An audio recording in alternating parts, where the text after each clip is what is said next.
Um, my name is Evelyn. I am artist advocate, and I also am a social worker. I got my degree primarily focusing on sex worker rights, labor rights, other sexual minority rights.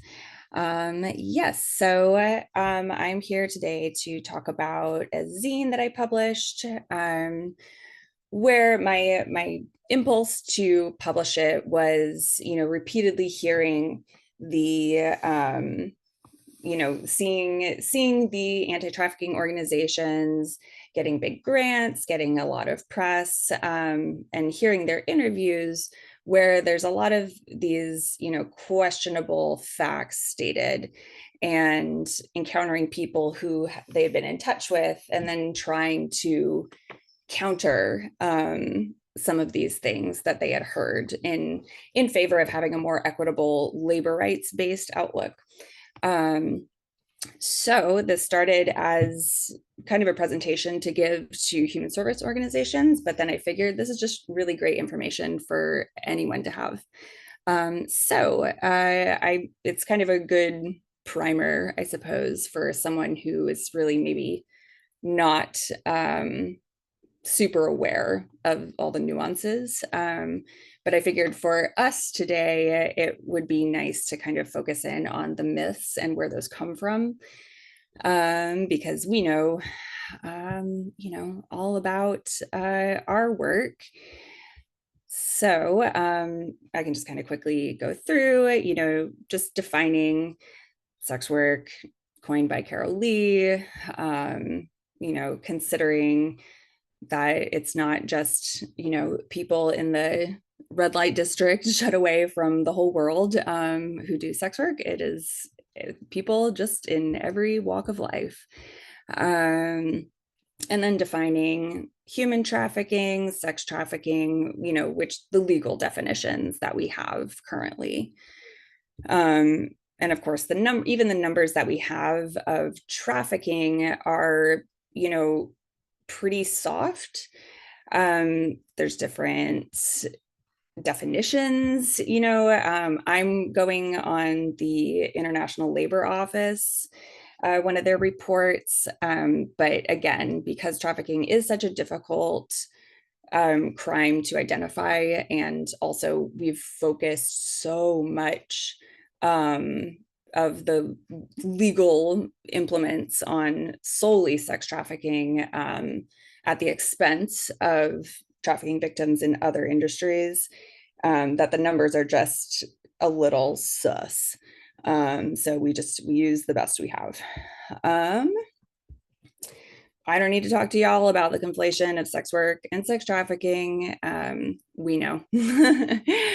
But it can be, this is an explanation for basically, we're really all on a kind of continuum of labor under our current system. And so just kind of trying to find a little common ground about that. Okay, so getting into the myths. I looked at just some of the most common ones that you hear. This one it pops up everywhere. 300,000 children are trafficked in the US every year. I'm sure y'all have heard that. It's up on a lot of websites of prominent anti-trafficking organizations. When you look into it, and all of this is cited, so you can go in and read all the stuff about it as well. But this came from a study that was estimating the number of youth, which in some circumstances they categorized up to age 22, that were at risk for sexual exploitation. And even the authors of the study said explicitly, this is not the number of youth being trafficked in the US. This is the estimate of who might be vulnerable to it. And this was largely based on instances of homelessness. So, we know that absolutely is, does increase one's chances of being exploited in a variety of ways. So that's the deets behind that figure. Another one is the average age of entry into sex work is 13. So this kind of became a weird Frankenstein myth of a few different studies. One was where so there's 210 child victims of sexual abuse, which for a study is a pretty small number. And they were interviewed about their abuse, which is not the same as sex work. That's just two very different things usually. Not always, obviously, but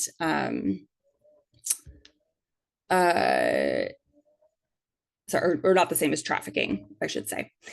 And then another one was it studied the age of a young person's first sexual experience, which included everything down to kissing. And they took that and twisted that, which is really pretty wild, twisted that into the average age of entering, the sex trade. So just goes to show people really jump through hoops to underline the narrative that they would like to promote. Another common one is that sex trafficking is the third largest organized crime enterprise. You hear this either in the US or worldwide. There's no, like, whenever they say this, it's never cited. I did a lot of looking into where this figure might be coming from. And so it seems that mostly it is just based on the what am I trying to say? Like the revenue of the sex trade as a whole. So like pornography, strip clubs, like all of this stuff, which we know is just not the same as human trafficking. And so it's very squishy. It's not even numbers, it's just people making stuff up essentially. And then the International Labor Organization, which I talked about earlier, according to them, only 4% of forced sexual exploitation victims, so sex trafficking victims, are found in the Americas at all. So that seems like, if we're looking at instances of exploitation, knowing that number may be both high or low, depending on, what we're looking at, that those numbers just don't really seem to jive. And then lastly, I know we've all heard, that, oh, it's so dangerous to be a sex worker. And, it is not more dangerous or less dangerous than any other work. I think about even a therapist, which there have been comparisons made. Sometimes it does feel semi-similar. That, bartending, exactly. Anything where you're having like a one-to-one interaction with someone, it's there's an element of risk, and you're not able to do a background check necessarily on people that are you're being shut in a room with alone in other jobs. So when I think about that, also because of the way that law enforcement exploits sex workers and really doesn't take crimes seriously, doesn't take violence against sex workers seriously. What is there to, and when it's not decriminalized, so, having access to the same labor rights as any other profession, more or less, depending what you're doing and what country you're doing it in. But, it is those things that makes it difficult and makes it dangerous, and just not having the resources, which of course is usually what makes most things dangerous. Um, so I don't know if y'all want to, I do have a little section here on the history of anti-trafficking legislation, which goes back a lot earlier than we tend to realize. So I don't know if anyone wants to just like cool it there and we can chat, or we can talk a little bit about the history of how legislation evolved or really didn't evolve too much over time.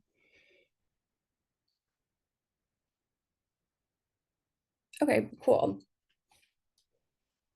Yeah, so I feel like, of course, we hear about FOSTA. We can't we can't stop thinking about FOSTA.